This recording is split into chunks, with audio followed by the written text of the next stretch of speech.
And that's it. I'm going to invite Monica up to go ahead and give us a lecture.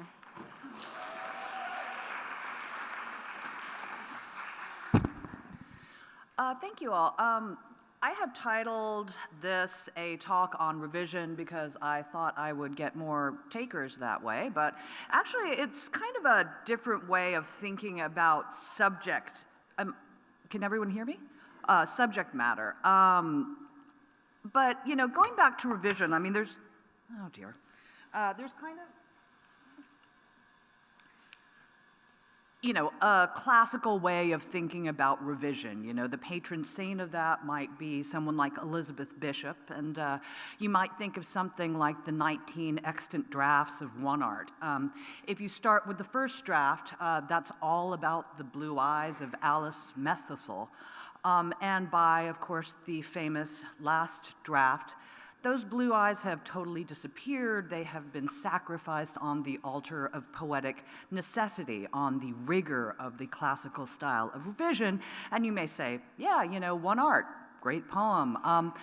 But I still did want to hear, you know, about those blue eyes. And wouldn't it be nice if we could also hear about those? And so I started thinking about what could be thought of as alternative models of revision to the classical model. The classical model is a zero sum. You have one revision that exactly substitutes for the original ceases to exist. But what if they could coexist? And looking for another avatar of that style of revision, you know, brought Emily Dickinson to mind. This lecture is going to be a lot of me reading poems out loud because that's what I like to do. I cannot live with you. I cannot live with you, it would be life, and life is over there behind the shelf the sexton keeps the key to, putting up our life, his porcelain like a cup discarded of the housewife, quaint or broke. A newer service pleases, old ones crack. I could not die with you, for one must wait to shut the other's gaze down. You could not. And could I stand by and see you freeze without my right of frost, death's privilege? Nor could I rise with you, because your face would put out Jesus's, that new grace, glow plain and foreign on my homesick eye, except that you than he shone closer by. They'd judge us. How? For you served heaven, you know, or sought to. I could not, because you saturated sight, and I had no more eyes for sordid excellence as paradise. And were you lost, I would be, though my name rang loudest on the heavenly fame. And were you saved, and I condemned to be where you were not, that self were hell to me. So we must meet apart, you there, I here, with just the door ajar that oceans are, and prayer, and that white sustenance, despair. So what you've just heard is the official authorized version of this explosive, daring, heretical poem, but those of you who know about Dickinson's life know that the idea of an authoritative version of Dickinson is something that editors and publishers invented after her death for their own profit. In her lifetime, she published her poems in fascicles, little handmade books, and in letters to friends, and often she would have different versions of a particular poem simultaneously in circulation. She would send one to a sister, one to a friend. They would be different versions of the same poem. She never designated one as authoritative, and if you look at the fascicle of this poem, you know, they are online. I think they intentionally make them really hard to reproduce. So this is going to be a bit hard to see, but if you look at the last 3 lines, that oceans are, and prayer, and that white sustenance, despair, you see 2 little words after. You see a little plus sign, and it says exercise, and another little plus sign, and it says privilege.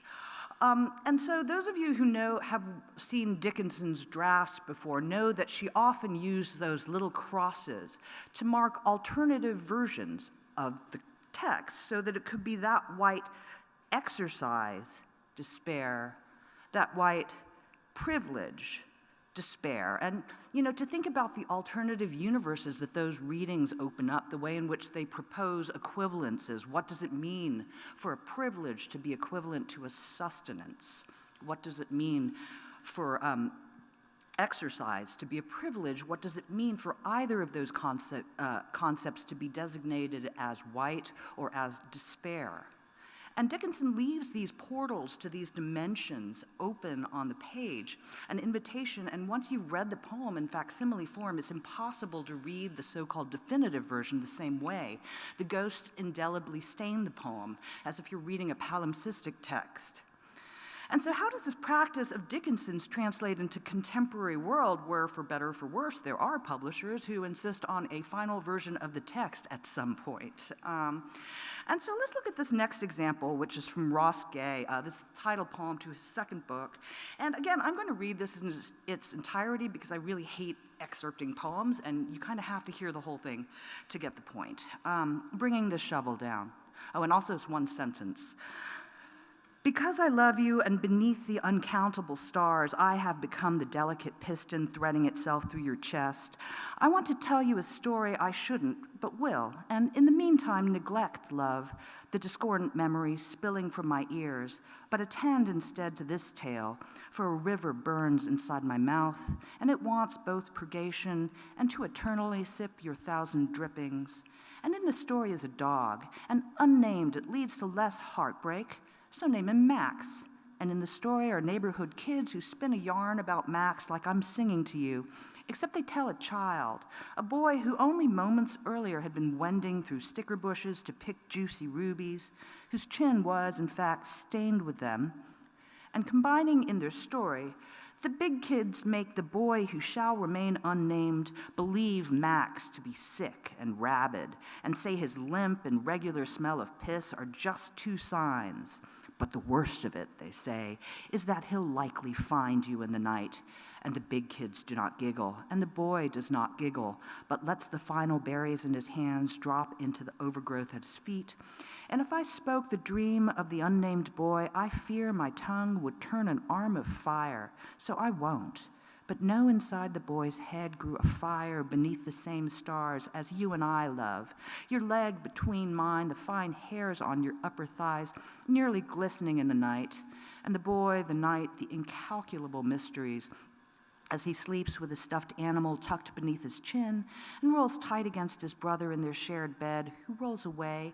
And you know by now there is no salve to quell his mind's roaring machinery, and I shouldn't tell you, but I will. The unnamed boy, on the third night of the dreams which harden his soft face, puts on pants and a sweatshirt and quietly takes the spade from the den and more quietly leaves his house where upstairs his father lies dreamless and his mother bends her body into his. And beneath these same stars, love, which often, when I study them, seem to recede like so many of the lies of light, the boy walks to the yard where Max lives, attached to a steel cable spanning the lawn. And the boy brings hot dogs, which he learned from Tom and Jerry, and nearly urinating in his pants, he tosses them toward the quiet and crippled thing limping across the lawn, the cable whispering above the dew-slick grass, and Max whimpers, and the boy sees a wolf where stands this ratty and sad and groveling dog. And beneath these very stars, the boy brings the shovel down until Max's hind legs stop twitching and his left ear folds into itself, and the unnamed boy stares at the rabid wolf whose wild eyes loll white in his head, taking slow steps backward through the wet grass, and feels for the first time in days the breath in his lungs, which is cool and a little damp, spilling over his small lips, and he feels again his feet beneath him, and the earth beneath them, and starlings singing the morning in, and the somber movement of beetles chewing the leaves of the white birch, glinting in the dark, and he notices, darling, an upturned nest beneath the tree, and flips it looking for the blue eggs of robins, but finds none, and placing a rumpled crimson feather in his mouth, slips the spindly thicket into another tree, which he climbs to watch the first hint of light glancing above the fields. and the boy eventually returns to his thorny fruit bush, where an occasional prick leaves on his arm or leg a spot of blood, the color of these raspberries, and tasting of salt, and filling his upturned shirt with them, he beams that he could pull from the earth that which might make you smile, love, which you'll find in the fridge, on the bottom shelf, behind the milk, in the bowl you made with your own lovely hands. Yeah, I love that poem. So there's this poem, but then in the same book, we get this poem, which is titled Again. This is the last poem in the book, and at first glance, it seems like the same poem, except we've had the word uncountable instead of the word dying in the first line, and the poem continues exactly the same for almost 2 pages until the pivotal point, beneath these very stars. And I'll just read a little bit, and beneath these same stars, where are we? Okay, sorry. The boy walks to the yard where Max lives, attached to a steel cable spanning the lawn, and the boy brings hot dogs, which he learned from Tom and Jerry, and nearly urinating in his pants, he tosses them toward the quiet and crippled thing, limping across the lawn, the cable whispering above the dew-slick grass, and Max whimpers, and the boy sees a wolf where stands this ratty and sad and groveling dog, and beneath these very stars, Max raises his head to look at the unnamed boy, with one glaucous eye nearly glued shut and the other wet from the cool breeze and wheezing. Max catches the gaze of the boy, who sees at last the raw skin on the dog's flank, the quiver of his spindly legs, and as Max bends his nose to the flank, the boy watches him struggle to snatch the meat with gums, and bringing the shovel down, he bends to lift the meat to Max's toothless mouth, and rubs the length of his throat and chin, Max arching his neck with his eyes closed now, and licking the boy's round face until the boy unchains the dog and stands, taking slow steps backwards through the wet grass and fields. And then it continues the same until the end of the poem. And so instead of murder, we have mercy, we have liberation. But think about encountering that second poem again, without that previous version, without that threat of killing, right? It would be kind of sentimental, this second poem, without the first. They're meant to be combined together. The previous version ineradicably haunts this version, and the poem would be lesser without it. So I kind of call this zero-sum lecture addition, subtraction, multiplication, and division, kind of 4 strategies of revision. This first one is addition. This is an additive strategy. Rather than a zero-sum substitute, the alternative serves as an addition to the poem. The next 2 poems in the packet, I'm not going to read because I don't really have time, but this is Phil Metris's poem Ashbury's Letters, and then Ashbury's A Spectroscopy. This is actually Phil meant this in homage to Robert Hass, who often does this. He'll often have a poem called, Layover, and then a poem called Notes on Layover, which will be kind of, I always think of it like after you cut out the cookies, you have all that cookie dough left over, and you make something else out of the cookie dough. I mean, why wouldn't you do that? And Phil, being more scientifically minded than I am, calls this spectroscopy, which I didn't really understand, so I emailed him, and he says he uses the term to suggest the idea being that there are poems beneath poems, if only we have the technology to see them. And, these aren't revisions in the zero-sum sense. They're not meant to substitute for the previous version. They're meant to offer an alternative reality without obliterating the present reality, or, Marvel Comics has helpfully offered us the term the multiverse. So let's move on to the other side of the coin, which is subtraction. I have a few different examples here, so I'll move pretty quickly. These days, there are so many erasure poems out there, so many of which are incredibly powerful, but less common is the process of self-erasure, in which the poem both has the original and then erases her own words. And what does that do? What does it mean to illuminate your own subtext, hidden patterns, the skeletons in your closet, to both hide them and then in the next gesture reveal them. So this is a funny little poem by Jason Zuzga. I'll read it. Chocolate milk puzzle. There are 4 kids sitting at the cafeteria table drinking chocolate milk. There is a man lying under the table. The air, hot and close, compresses as the sound of the fire drill rockets outward 3-dimensionally from the metal knob and its internal little freaking hammer. There are 4 kids sitting at the cafeteria table drinking chocolate milk. The air, hot and close, compresses as the sound of the fire drill rockets outward 3-dimensionally from the metal knob and its internal freaking hammer. There are 4 kids sitting under the table. The air, hot and close, compresses as the sound of the fire rockets outward 3-dimensionally. There are 4 kids under the air, hot, the sound of the drill, the metal knob, and hammer. There are 4 kids sitting 3-dimensionally. There are 4 sitting at the table drinking.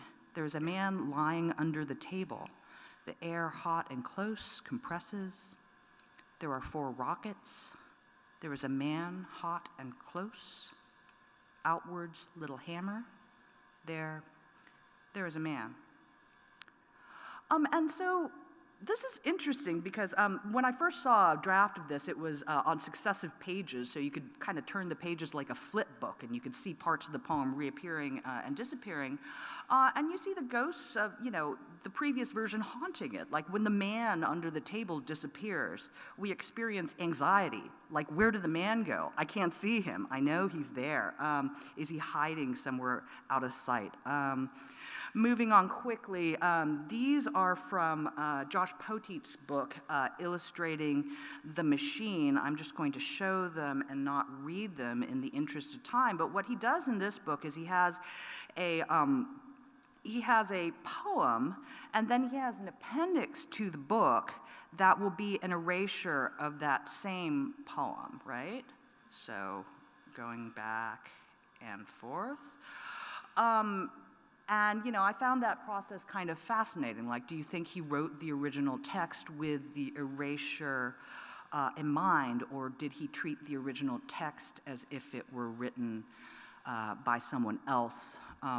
Here's a fairly well-known poem that does not exactly revision, but I wanted to put it into this talk anyways, because it also works on this ghosting principle, as did Nicole Homer's poem that she just read, which also contained these silences.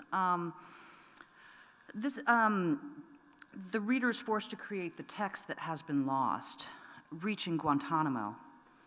Dear Salim, love, are you well? Do they? You. I worry so much. Lately, my hair, even my skin. The doctors tell me it's... I believe them. It shouldn't... Please don't worry. In the year, and moths have gotten to your mother's... Remember? I have enclosed some. Made this batch just for you. Please eat well. Why did you... Me to remarry? I told... And he couldn't. It. I would never...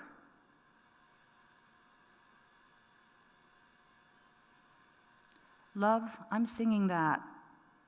You loved. Remember the line that went, I'm holding thee just for you, yours.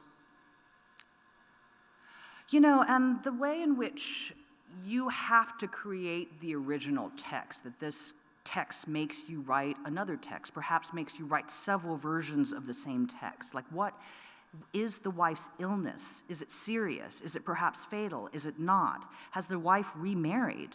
Has she not? Sauvage says she was inspired to write this by reading an account of a Guantanamo detainee who received a letter from his 7-year-old daughter in which the censors had blacked out 4 lines. And for all of the years he was detained, he puzzled over that redaction. I mean, what could a 7-year-old possibly say that would be so sensitive that the censors would block it out? And when they were finally reunited, he asked her years later, and when she figured it out, she said, well, I wrote the lines to a song. 1, 2, 3, 4, 5, once I caught a fish alive. 6, 7, 8, 9, 10, then I let it go again. And I think about how many ways in which he must have filled those 4 lines in that interval. So that's subtraction, 3 models of subtraction. Moving on through the math, we have next up multiplication. And here we have a poem by the much loved, much missed C.D. Wright. And C.D. titled her selected poem Steal Away, which is the title of a spiritual by enslaved Black Americans. And she had multiple meanings of that phrase in mind. Of course, there is the meaning, flee to freedom, but there's also this grant of permission, steal away, thieve, steal, reappropriate, remix, repurpose existing material, including your own work. And this was something that you see over and over again in C.D.'s work. It's an essential element of her practice. So, in her 1993 book, Just Whistle, you see her remixing phrases from her 1986 book, Further Adventures with You. But my favorite example is this one from Stringlight. Let me have some more water. I should have asked actors to help me with this. What no one could have told them. Once he comes to live on the outside of her, he will not sleep through the night or the next 400. He sleeps not, they sleep not, ergo they steer gradually mad. The dog's head shifts to another paw under the desk over a period of 400 nights. You will see, she warns him, life is full of television sets, invoices, organs of other animals thawing on counters. In her first dream of him, she leaves him sleeping on Mama's salt bag quilt behind her alma mater, leaves him to the golden goblins. Sleep, pretty one, sleep. The quilt that comforted her brother's youthful bed, the quilt he took to band camp. Huh-oh, he says, huh-oh, his word for many months, merrily pouring a bottle of pledge over the dog's dull coat, and with a round little belly that shakes like jelly. Waiting out a shower in the Border Cafe, the bartender spoons a frozen strawberry into his palm leaf basket while they lift their frosted mugs in a grateful click. He sits up tall in his grandfather's lap, waving and waving to the bluebonnet truck. Bye, Blue, bye. In the next dream, he stands on his toes, executes a flawless flip onto the braided rug, resprings to crib. The salt bag quilt goes everywhere, the one the bitch Rosemary bore her litters on, the one they wrap around the mower and bundle with black oak leaves. How the bowl of quick Quaker oats fits his head. He will have her milk at 1:42, 3:26, 4 a.m., again at 6. Bent over the rail to settle his battling limbs down for an afternoon nap, eyes shut, trying to picture what in the world she has on. His nightlight, a snow-white pair of porcelain owls. They remember him toothless, with 1 tooth, 2 tooths, 5 or 7 scattered around in his head. They can see the day when he throws open his jaw to display several vicious rows. Naked in a splash of sun, he pees into a paper plate the guest set down in the grass as she reached for potato chips. Supper time, the dog takes leave of the desk's cool cavity to patrol his high chair. How patiently he pulls Kleenex from a box, tissue by tissue. How quietly he stands at the door, trailing the white cloud, swabs his young hair with the toilet brush. The dog inherits the salt bag quilt, the one her mama made her when she was 17, girlfriends stationed around a frame in black stockings, sewing, talking about things their children would do. He says cereal, bye-bye, shoe, raisin, nobody, he hums. She stands before the medicine chest, drawn. Swiftly, he dumps discarded Tampax and hair from an old comb into her tub. Wearily, the man enters the house through the back. She isn't dressed. At the table, there is weeping, curses, forking dried breasts of chicken, while little Sneed sat on the floor beneath the frame, pushing the needles back through. One yawn followed by another yawn, then little fists screwing little eyes, the wooden crib stuffed with bears and wind-up pillows wheeled in to receive him, out in a twinkle, the powdered bottom airing the dark, the 400 night. When they give up their last honeyed morsel of love, the dog nestles in the batting of the salt bag quilt, commencing its long mope to the death. So we have here like a long poem about the birth of, it's really funny that Brecht is now like, in his 30s. I find this really kind of hard to deal with, but the birth of their son and it's an accumulation of details. And then you have, in the next poem of the book, this detail from What No One Could Have Told Them. Naked in a splash of sun, he pees into a paper plate the guest set down on the lawn. As she reached naked in a splash of sun into a naked sun splash, he pees naked into a paper plate, a plate the guest set down, into a plate of white paper the guest set down. He pees into a plate the guest set down on the lawn in back of the airy house, a paper plate the guest set down. He pees on the lawn. He pees into a white paper plate, a living fountain of pee, a golden jet of pure baby pee from his 7-month-old penis, his uncircumcised penis, not even 1 year old, a jet of pure gold into an uncircumcised splash of sun, a beautiful gold arc of pee and a splash of uncircumcised sun, naked in a splash of sun, he pees into a paper plate, a white paper plate the guest set down on the airy lawn, in back of the airy white house, into a paper white plate weighted down with baked beans and slabs of spiced ham, the guest set down on the lawn in back of the white house. On the lovely expanse of lawn, the guest set down the paper plate on the lawn as she leaned forward in the canvas sling of her chair, as she reached out of her green sleeve into a white paper plate the guest set down on the lawn. He pees as she reached out of her green butterfly sleeve, out of the beautiful arc of her iridescent sleeve, as she set down on the expanding lovely lawn a paper plate. He pees naked in a splash of sun as she reached for potato chips. Now, of course, C.D. isn't the only poet to do that. I mean, recently I saw one in, Richard Seiken's second book does this. There's one in Brian Tier's first book that does this. And you can think of these detail poems as a subset of other multiplication strategies. So Wallace Stevens' 13 Ways of Looking at a Blackbird, of course. Cole Swenson has a book called The Book of 100 Hands, which is just what it sounds like. It's 100 takes on the human hand. Alison Bemis-White has this great book called Small Porcelain Head, where basically she finds a small porcelain head in a junk shop and writes an entire book of poems, just prose poems about this small porcelain head. And what I love about the multiplication strategy and why it's important is that it takes away the pressure to be authoritative in any particular take, right? You don't just write one poem about the head and have to nail it. You can take a variety of angles. You can get out there. You can get much weirder. Just like Monet didn't, just make one haystack painting, right? William Wegman didn't just take one Weimaraner, is that how you pronounce it? Weimaraner photo? Yeah.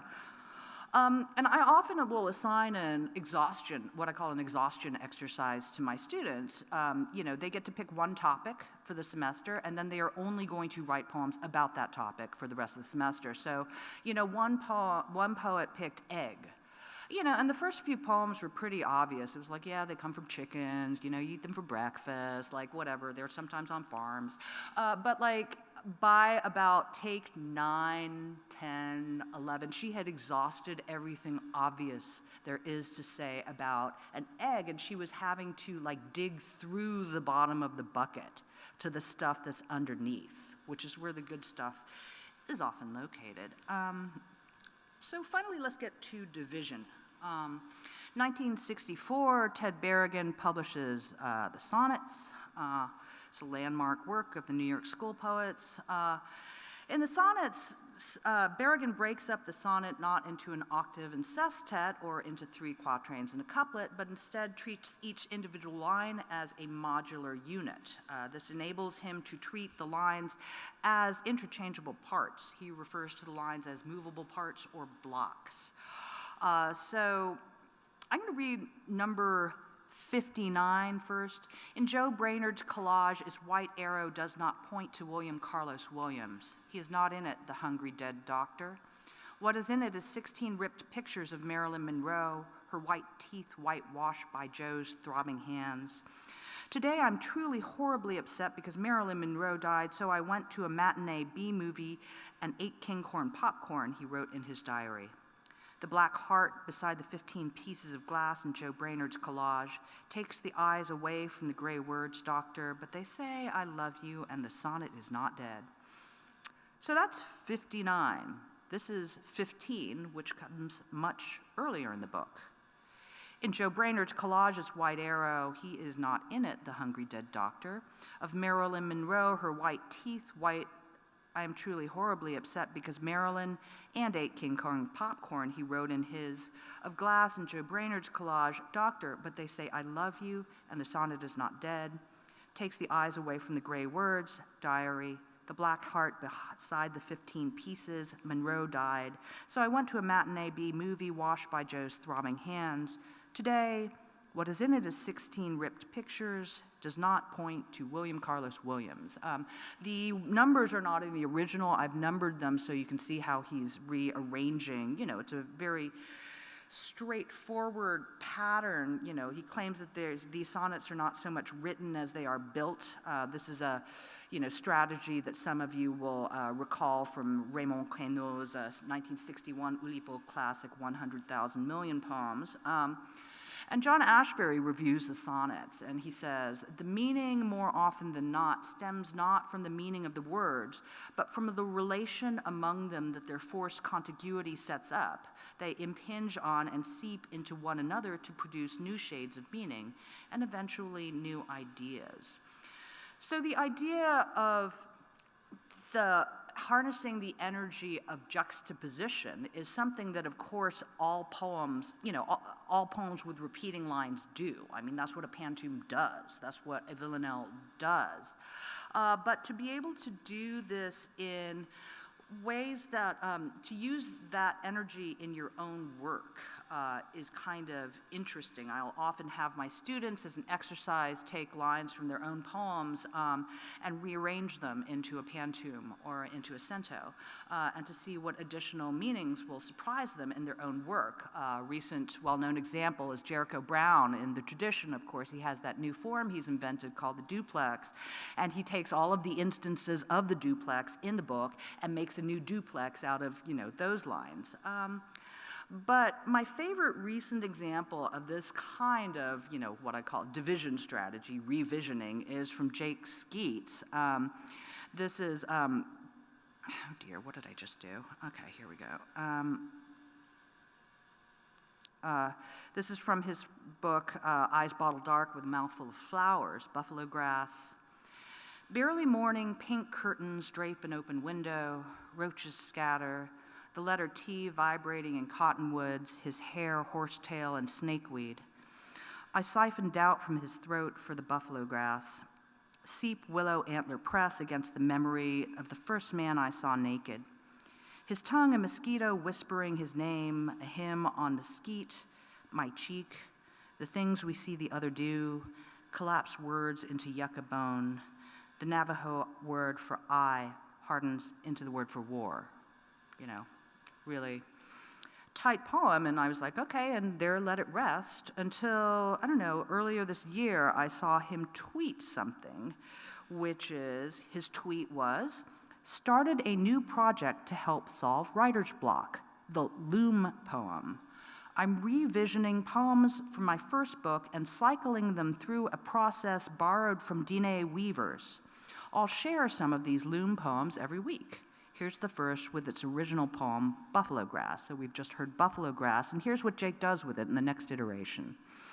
I window naked words into a name, first press the throat, eye, cheek hair, seep, whisper, throat scatter, do the whispering, wore the words in the barely morning, I snakeweed, another name, collapse tongue into war, memory, against pink siphon, against bone, bone, pink siphon against memory, against collapsed tongue into war.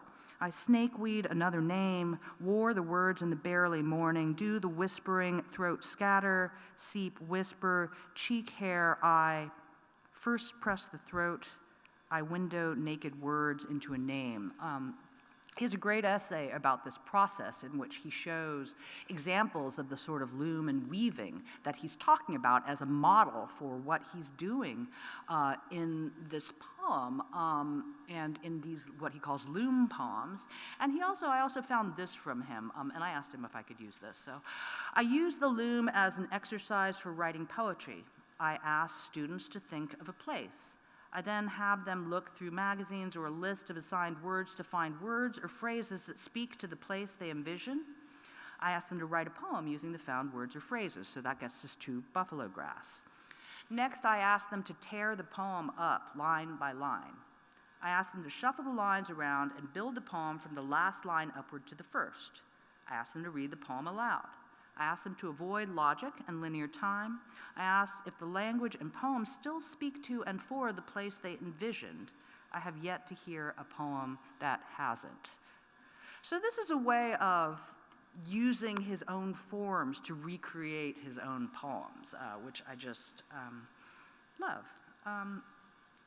So anyways, I started off saying this is actually a poem, a lecture about subject matter, because what you have to understand is your subject matter is infinite. You can keep going back into your own work. You have permission to do that. This will work for fiction, this will work for nonfiction, to say, well, I discussed that scene, I discussed that character. I can go back to that character. I can look this from another angle. You know, most artists are continually seeking to surprise themselves, and the processes of generative revision, of addition, subtraction, multiplication, and division offer us the opportunity to be surprised not by outside subject matter, but by the multiverses contained in our own work. Thank you.